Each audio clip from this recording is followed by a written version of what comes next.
Olá, bem-vindo à videoaula número 1 da disciplina Literatura Brasileira 2 do curso de Letras EAD da Universidade Estadual de Santa Cruz. Meu nome é Raquel Ortega e eu sou professora dessa disciplina.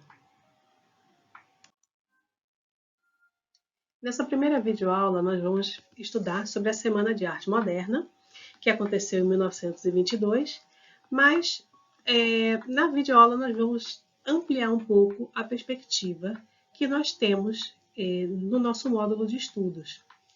Temos uma visão que é a visão tradicional, a visão que é normalmente apresentada da Semana de Arte Moderna, mas a nossa ideia aqui nessa videoaula é apresentar outra narrativa, que é então da narrativa consagrada à leitura crítica, racial e decolonial da Semana de Arte Moderna. Bom, primeiro, nós vamos entender como ela é tradicionalmente apresentada nos livros de história da arte, como foi ensinada para a gente nas escolas, e depois nós vamos questionar um pouco essa narrativa, incorporando uma leitura crítica, racial e decolonial.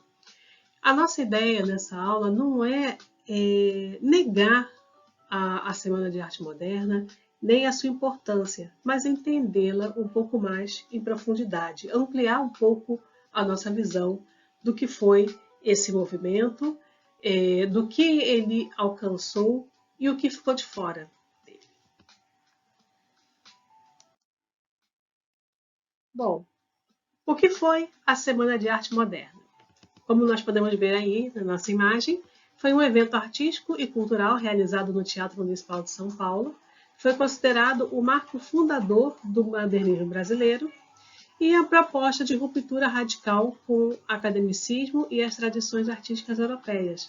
Além disso, também foi a celebração do centenário da independência do Brasil. Bom, tradicionalmente, a gente estuda, né, a Semana de Arte Moderna como um marco inicial do modernismo no Brasil. A Semana de Arte Moderna rompeu com os modelos acadêmicos europeus e inaugurou uma arte que era mais livre, experimental e brasileira. E essa é a narrativa mais conhecida, né, que é a mais difundida, e é muito importante a gente entender, conhecer bem essa narrativa, para a partir daí a gente começar a aprofundar a nossa visão. Bom, onde e quando aconteceu a Semana de Arte Moderna? A Semana de Arte Moderna ocorreu entre os dias 13 e 15, nos dias, na verdade, 13, 15 e 17 de fevereiro de 1922, ou seja, há exatos 104 anos atrás, no Teatro Municipal de São Paulo. Quem participou da Semana de Arte Moderna? Mário de Andrade, Oswald de Andrade, Anita Malfatti, Menotti del Picchia e Heitor Villa-Lobos, entre outros. Foram 3 noites dedicadas à música, à poesia, às artes visuais e a conferências em geral. O evento causou muita polêmica na época, né, que a arte era considerada essa coisa, né, bem tradicional, e toda a inovação que foi apresentada ali não agradou ao público de maneira geral, né, mas agradou, obviamente, rompeu com as estruturas, mas naquele momento ali, enquanto acontecia, recebeu uma reação muito negativa. O que mostrava, obviamente, a ousadia desses artistas que ousaram fazer coisas diferentes. Para que você tenha ideia, fala-se que o Heitor Villa-Lobos, né, que era pianista, ele subia no palco para tocar piano de chinelo, por exemplo, né, o que era considerado algo impensável, já que um pianista deveria se apresentar aí completamente vestido, né, com todas as roupas elegantes que se espera que um pianista use. Então, para que vocês vejam como eles iam fazendo coisas para romper mesmo com a ideia de arte que se tinha naquele momento. Nessa época, o que estava acontecendo também, né, durante, né, o período da Semana de Arte Moderna. Era o centenário, né, da independência. Nessa época, o Brasil estava no que era a República Velha e em pleno processo de modernização. Então, o Brasil comemorava 100 anos de independência. Havia um desejo muito grande de afirmar uma identidade nacional moderna, especialmente em São Paulo, que se consolidava como um centro econômico do país. E a semana, então, surge como nesse contexto dessa busca por uma cultura nacional moderna. Como nós falamos, né, já falamos, os principais nomes, né, Mário de Andrade, Oswaldo de Andrade, Anita Malfatti, Tarsila do Amaral, foram nomes que formavam assim, o círculo, né, o núcleo mais conhecido do modernismo naquela época, né, desse movimento que surge naquele momento. E eram pessoas que circulavam entre o Brasil e a Europa, que dialogavam com as vanguardas europeias e que buscavam reinventar a arte nacional. E essas vão ser, então, as figuras centrais, ou pelo menos as mais conhecidas do movimento. Quais eram as ideias centrais da Semana de Arte Moderna? O que esses artistas invocavam? Eles queriam realizar uma ruptura radical com o academicismo e com as tradições europeias, buscavam uma experimentação, ou seja, verso livre, linguagem coloquial e fragmentação, e era uma crítica feroz ao passadismo, né, ao passado e às convenções. E, ao mesmo tempo, eles queriam criar aí essa ideia de brasilidade. Então, eles defendiam a liberdade formal, a experimentação, a crítica às normas clássicas, tinham também o interesse de representar o Brasil, as suas paisagens, sua linguagem, seus costumes. E quando a gente pensa aí nessa questão da construção da brasilidade, nós temos a busca por uma identidade nacional autêntica e moderna, a valorização do folclore no cotidiano e de elementos indígenas e a apropriação seletiva de manifestações culturais populares. Tudo isso porque eles queriam criar uma arte brasileira, autenticamente brasileira, afastada da simples imitação europeia. Eles recorrem ao folclore, à linguagem popular e a elementos culturais locais. Só que aí, aqui eu já começo a problematizar um pouquinho as coisas com vocês. Porque, como está aí escrito, a questão central. Quem tinha autoridade para falar em nome do Brasil? Já que eles reivindicavam tanto a brasilidade de representar o Brasil, quem eram esses representantes? E que Brasil era esse que eles estavam invocando? Bom, ao observar, né, quem traduziu essa brasilidade, percebemos algo fundamental, que os protagonistas da Semana de Arte Moderna eram intelectuais brancos, urbanos e elitizados. Isso, obviamente, não invalida nem o movimento, nem as suas obras, mas nos obriga um pouco a questionar os limites dessa representação. Aqui eu abro um parêntese porque a gente precisa ter muito cuidado para não ter um olhar anacrônico para essa questão. Porque é claro que nós estamos falando do início do século passado, onde várias questões vão incidir em quem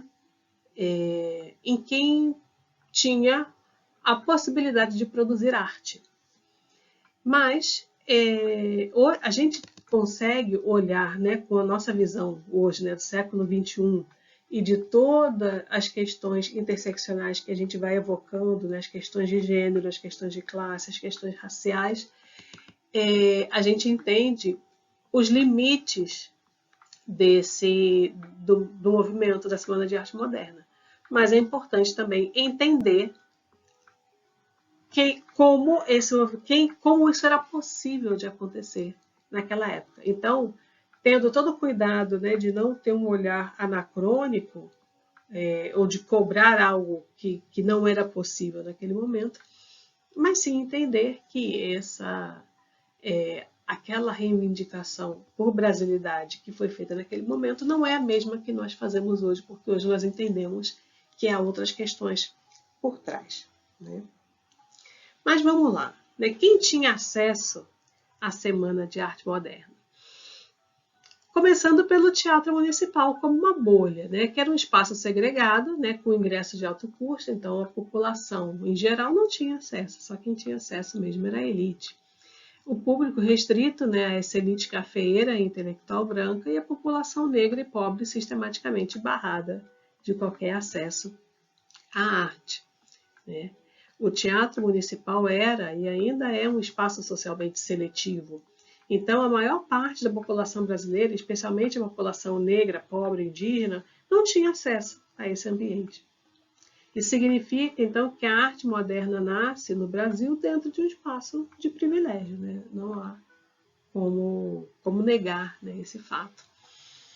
E a época da Semana de Arte Moderna, 1922, era do Brasil pós-abolição, que tinha acontecido em 1888. Então, a abolição que aconteceu sem reparação ou sem políticas de inclusão, racismo estrutural consolidado nas instituições, modernização urbana acompanhada de branqueamento e marginalização econômica da população negra. Então, em 1922, o Brasil vivia muito pouco, pouco mais de 30 anos, né, da abolição da escravidão. Então, sem políticas de inclusão, a população negra foi empurrada para a marginalização. E esse contexto raramente aparece quando se fala da Semana de Arte Moderna, mas ele é central, né? Ele é uma questão que a gente precisa pensar quando se fala desse movimento. Bom, vamos falar agora de modernidade e de branqueamento, porque nós temos um projeto de nação e nós temos essas condições de modernismo. Por projeto de nação, nós temos o Projeto Nacional baseado na imigração europeia massiva, lembrando que para substituir a mão de obra que era explorada das pessoas escravizadas, o Brasil começa a receber levas e levas aí de imigrantes europeus. Então, é esse o contexto dessa imigração europeia massiva. Também temos a influência de teorias eugênicas e expectativa de embranquecimento, que era a eugenia, é um movimento racista de embranquecer a raça, né, colocando aí todas as aspas possíveis. Então, no início do século passado, aí entre os anos 20 e 30, as teorias de eugenia estavam aí muito presentes, principalmente em São Paulo. E a modernização cultural entendida como aproximação com a Europa. Esses eram os contextos naquele momento. E quais eram as contradições do modernismo? A valorização simbólica do indígena e popular versus a exclusão real. Então, esses artistas valorizavam na sua arte a questão indígena e a figura indígena e as figuras populares, mas na prática essas figuras estavam excluídas de ter acesso a essa arte. Nós temos também a apropriação cultural sem o reconhecimento ou sem inclusão, e a elite branca definindo o que seria a cultura brasileira autêntica, sem nenhum diálogo com outros povos, né? O ideal de modernidade nessa época estava ligado ao branqueamento da população por conta, né, dessas ideias eugenistas. Ser moderno, civilizado e progressista significava se afastar da negritude e dos povos indígenas. Isso também influenciava profundamente quem é reconhecido como produtor de cultura, por mais que se negasse ao não trazer, né, ao não permitir a inclusão de outros grupos que não fossem os grupos brancos elitistas. Eles, por mais que não concordassem ideologicamente, na prática estavam aí promovendo as mesmas questões. Passando para a antropofagia e para a questão indígena. Temos o Manifesto Antropófago, que foi o manifesto que Oswald de Andrade leu como o mote, né, como o símbolo da Semana de Arte Moderna. E uma das frases, né, do Manifesto Antropófago era essa: to be or not to be, that's the question. O movimento, o texto do Manifesto Antropófago está disponível no AVA, então vocês podem ter acesso e ler ao documento completo. E aqui nós vamos apenas comentar de maneira crítica algumas coisas.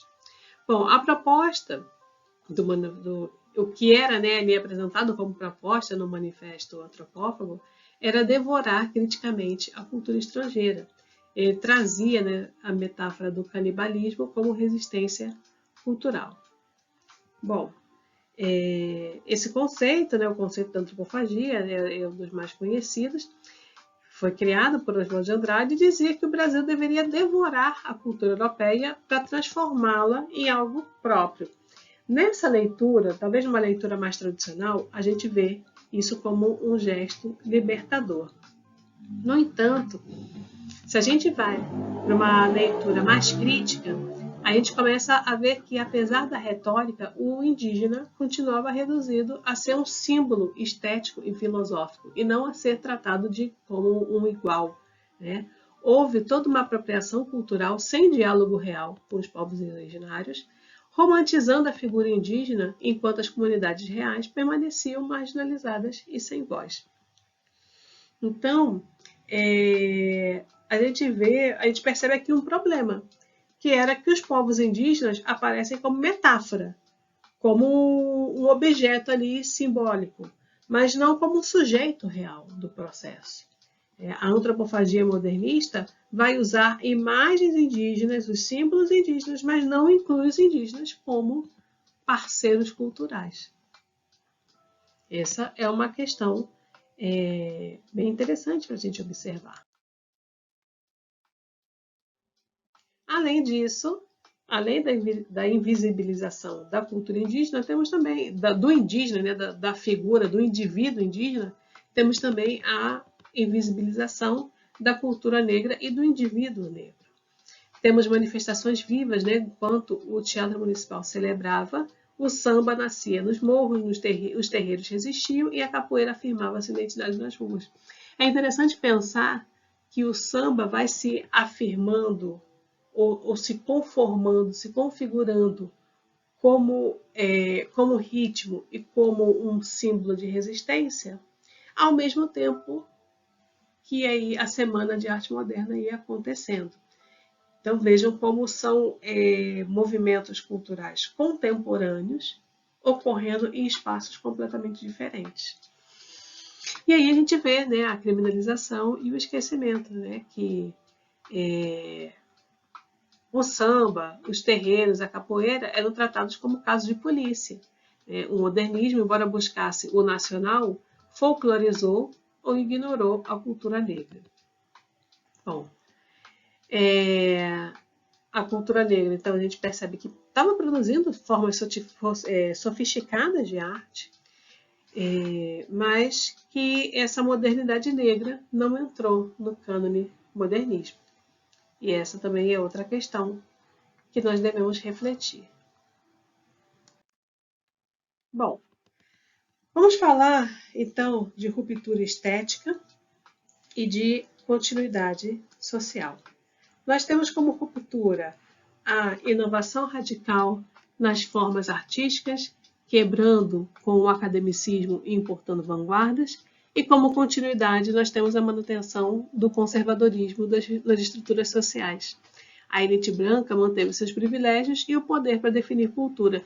Então vejam como essa ruptura que a Semana de Arte Moderna, que esses artistas defendiam, ela era simbólica e era discursiva, mas ela não era prática, ela não acontece na prática. Então o que a gente tem é uma modernidade parcial, ou seja, uma estética avançada e uma sociedade arcaica. A Semana de Arte Moderna rompeu com formas artísticas antigas, mas não rompeu com uma hierarquia racial e social do país. Foi uma modernização estética sem uma democratização cultural real.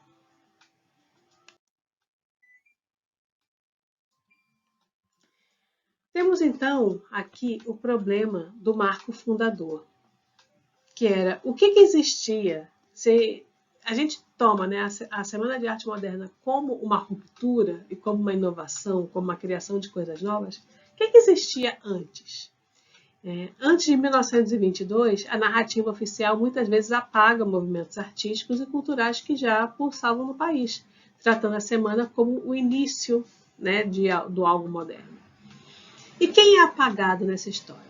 Ao centralizar a história na elite paulistana, ignorou-se a produção cultural das outras regiões e classes sociais do país. Temos várias vozes silenciadas nesse processo, que são os artistas negros e indígenas contemporâneos, manifestações regionais fora do eixo Rio-São Paulo e movimentos de resistência cultural anteriores à Semana de Arte Moderna. E esse apagamento ele não é acidental, ele reflete as relações de poder. Se a gente começa a ter uma leitura racial e decolonial da Semana de Arte Moderna, uma perspectiva decolonial vai sugerir que a colonialidade cultural persiste mesmo após a independência política. A elite branca mantém o controle sobre as narrativas nacionais, perpetuando uma modernidade seletiva. E quando a gente fala de arte e poder, é urgente questionar quem tem o poder de definir o que é arte. Esses artistas, por mais que eles fossem geniais, eles desconsideraram qualquer outra forma de arte e apresentaram a arte deles como a grande vanguarda, a grande inovação. Como as instituições culturais reproduzem exclusões e hierarquias sociais herdadas do poder colonial. Então, uma leitura racial e decolonial nos mostra que a arte também organiza o mundo. Então, ela define quem pode falar, quem pode criar e quem será lembrado. Então, a Semana de 1922 ajudou a consolidar uma modernidade branca como universal, porque ao apresentar como o grande movimento nacional, ela simplesmente apagou ou desconsiderou todas as outras manifestações culturais que existiam naquele momento, só foram invisibilizados e silenciados.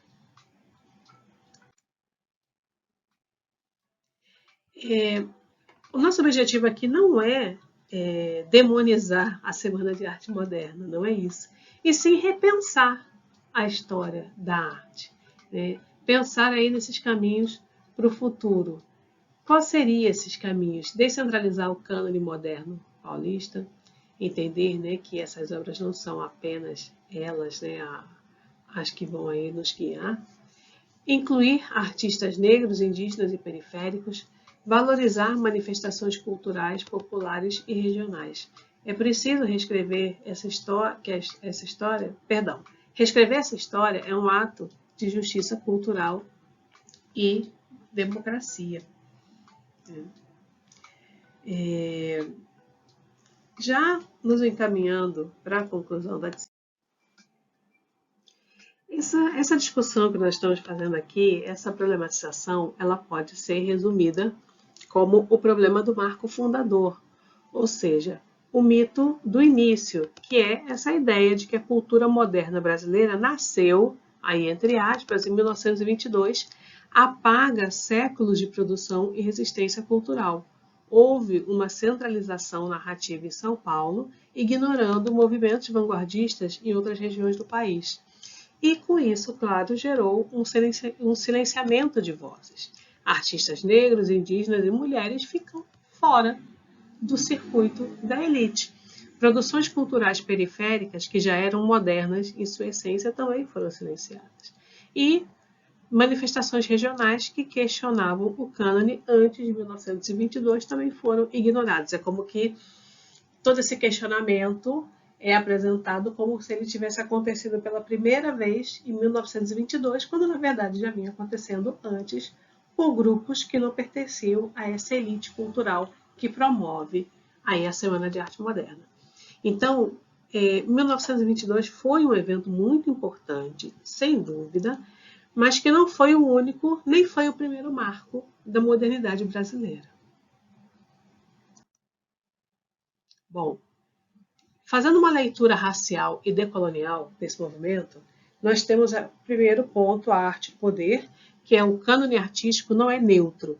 Ele reflete quem detém o poder de narrar a história e definir o que é a grande arte.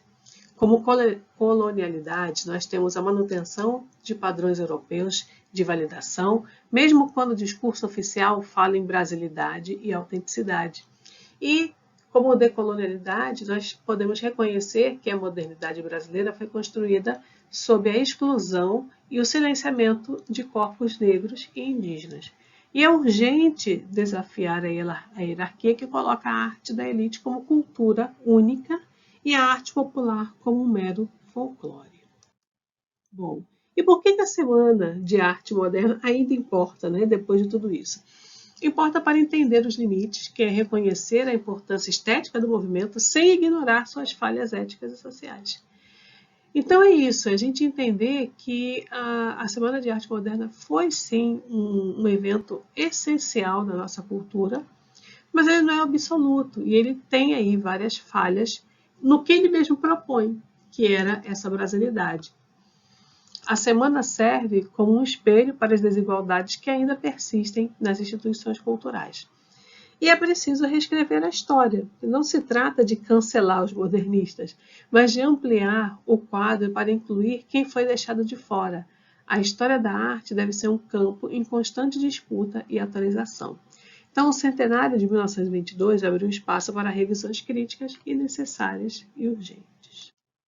Bom, concluindo, para repensar a história da arte, é preciso descentralizar, ou seja, mover o foco do eixo Rio-São Paulo para reconhecer a pluralidade cultural de todo o Brasil. É preciso incluir, ou seja, ampliar o reconhecimento de artistas negros, indígenas e periféricos como protagonistas da modernidade, e é preciso valorizar, tratar a cultura popular não como objeto de estudo, mas como fonte viva de conhecimento e inovação. A verdadeira modernidade brasileira só será alcançada quando for plenamente inclusiva e democrática. Bom, essa foi a nossa primeira videoaula. Caso tenham dúvidas, podem entrar em contato comigo através do meu e-mail, através do AVA ou através também dos tutores. Bons estudos!